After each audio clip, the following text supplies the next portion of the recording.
Hi! Small actions calm big fears. This is kind of a do-it-yourself video. That doesn't mean you have to do it alone. It just means that you constantly will have to think about how you do this with yourself. Do this with yourself because others have been there for you. Others have been there for you to point out what you needed to do, or to help you see what you needed to do, or to help you with your truth.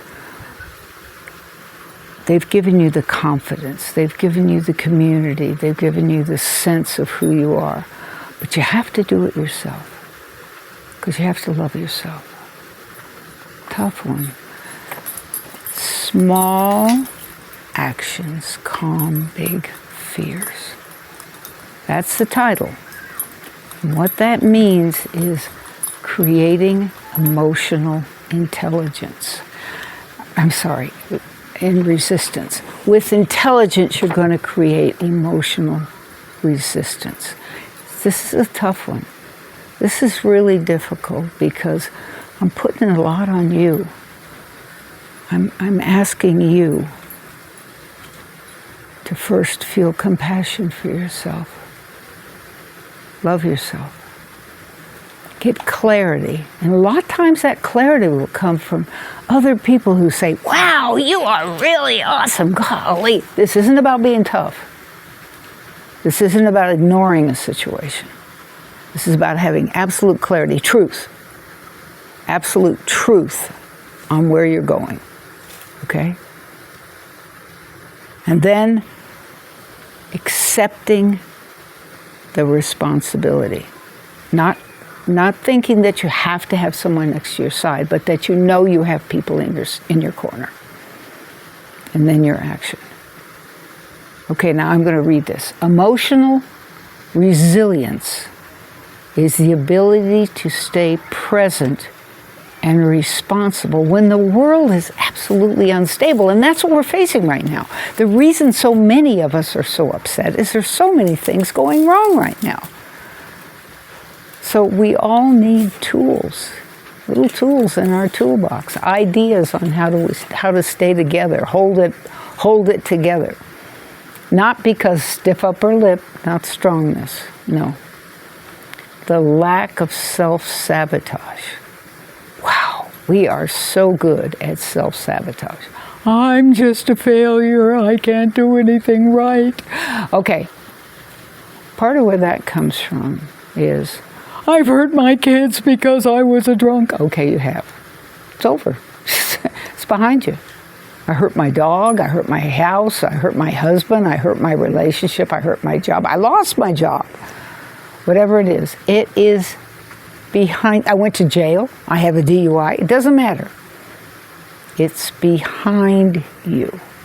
We're talking about going forward. And we're also talking about not overthinking going forward. We can go in both directions, and we do. We tend to do that a lot. Oh my gosh, I was a terrible failure. Oh, I can't go forward, I'll never be worth anything. No, we don't need to do that. We don't need to look at it in that way. We need to stay in the present with ourselves, with compassion, clarity, responsibility, action. You might want to write that down. Compassion, clarity, responsibility, action. But in the present, stay in the present. I'm doing this now. I'm doing this today. I'm understanding a part of this at this moment. Okay, the rest of this says, in telling the truth and reducing the behaviors that cause you the most fear. Acting within your control, your present control, and allowing grief without surrendering to despair. Now, I thought about this quite a lot. I really thought about this quite a lot because right now, with so many things going wrong, with so many unprecedented movements, with war and with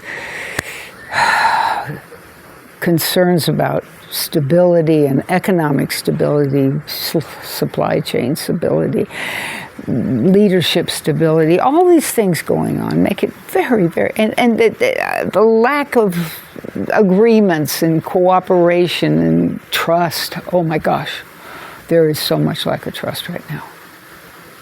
Can you trust yourself?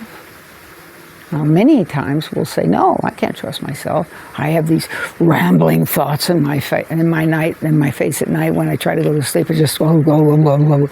You've got to find ways to do that. Now, first, you have to love yourself. Maybe you need a glass of warm milk. Maybe you need a cup of tea. Maybe you need to get up and read a book for a few minutes. Maybe you need to crochet. I always say that. Pick something that you have found just for you that seems to work at least once. It doesn't always have to work. But if it works at least once, to stop that repeating motion, I use something called Rescue Sleep. It's a spray that's supposed to reduce the rambling in your head. Some help, others it doesn't help. But the fact of the matter is you can make your own decisions about that. What matters is that you love yourself and recognize what is truth, what is clarity, what are you responsible for yourself, and how can you take action. Now, you don't have to take action alone. Remember, I said that. But you do have to be able to understand this alone, because it's too easy to, with other people, to just make excuses. You don't need to make excuses. I could make an excuse right now that my dog is playing with a toy with another dog and it's awfully noisy. But if you want to hear this, you will. And if I want to continue saying it, I will. Because I know that what I'm talking about and how I've prepared myself to say this is so important.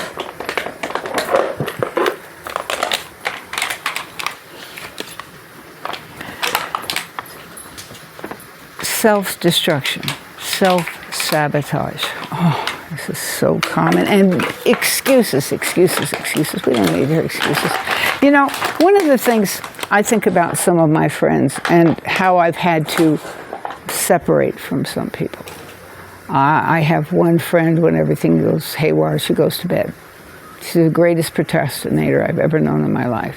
I've got another friend, when things go a little haywire, she completely ignores the news and invests in something else. Whatever it is, she invests in something that she has had success with before and has a very stable bank account and asset account.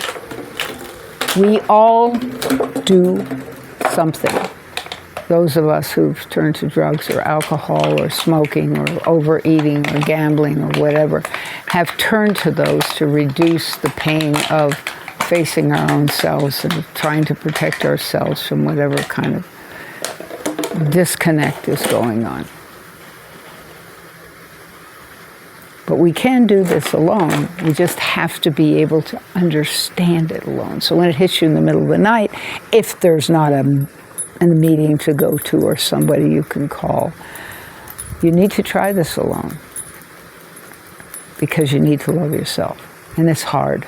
It's really hard. I know it's hard. Okay, I'm going to read this again a little differently. Emotional resilience is the ability to feel pain without becoming defined by it. That's one reason I've separated from some people who have been friends.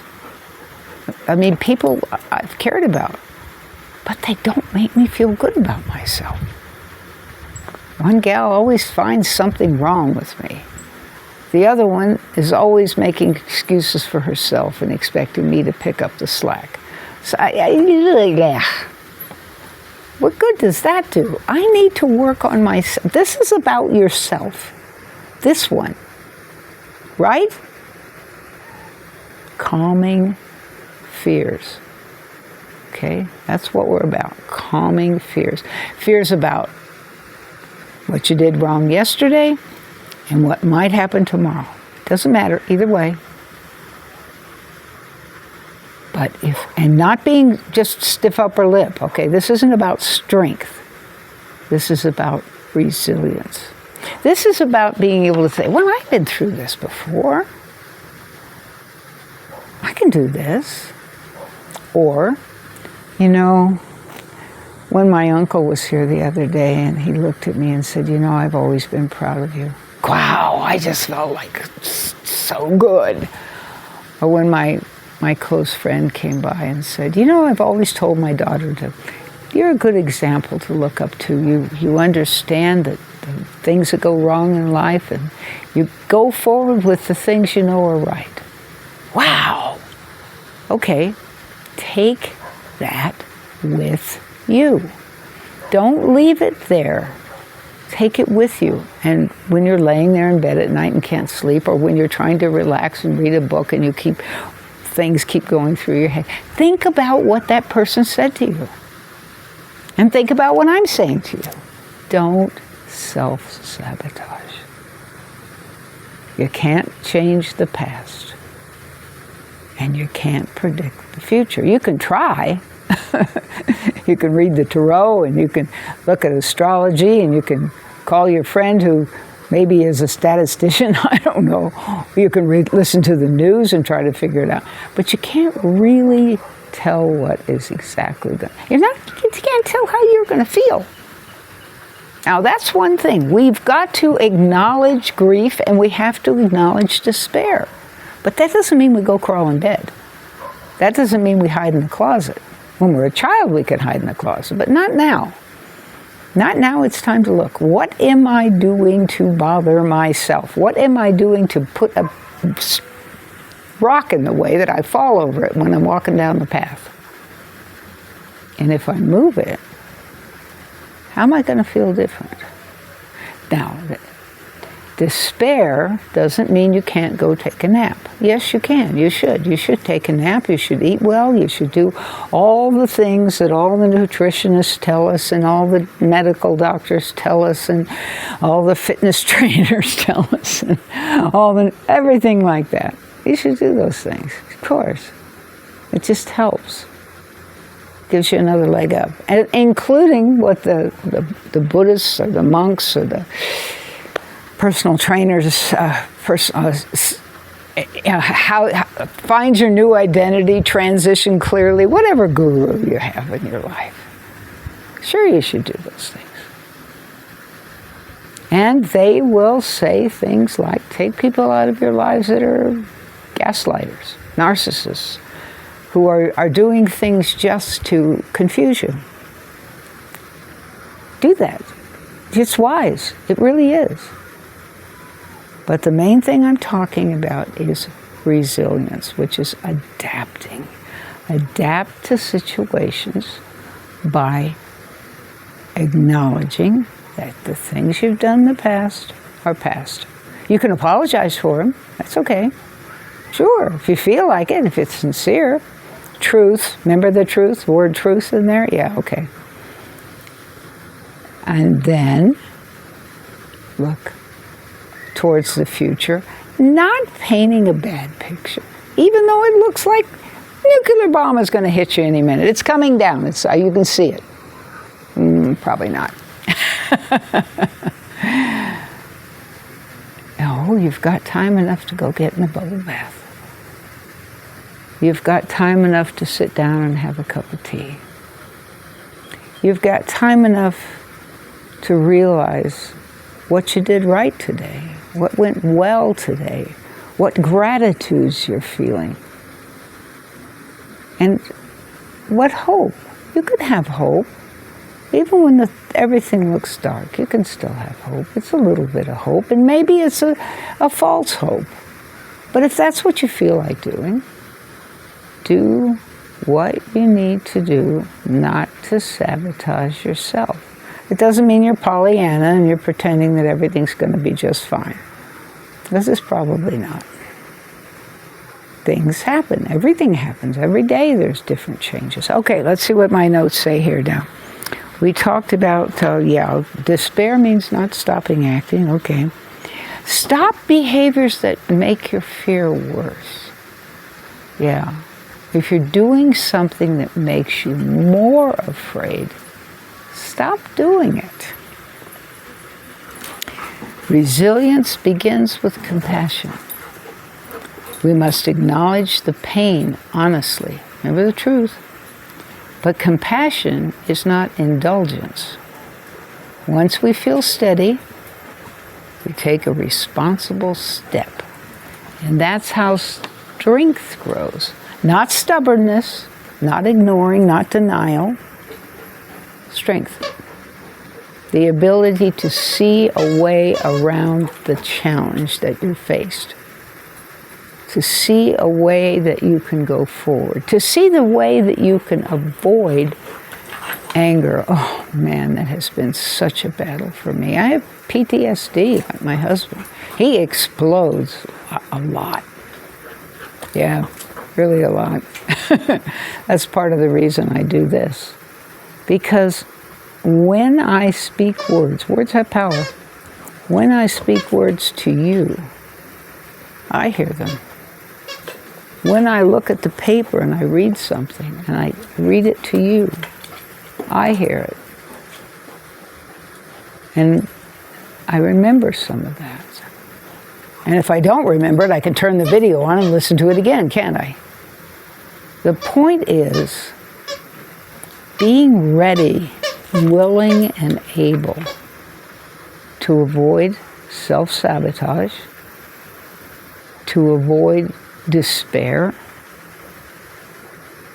and to recognize grief. Of course you feel bad at what happened yesterday, or last week, or 2 years ago, or when your kid was a baby and they're an adult now. That's okay. Of course you do. You can't live there. You can acknowledge the grief, but you can't live there. You have to look at what's happening today. And sure, we could have a nuclear bomb or world war or whatever. All those things could happen. We could have a complete economic collapse that your money's not worth anything anymore. Or a rain or a tornado or something that keeps your food from growing. All those things could happen. But you may have been through some of them before.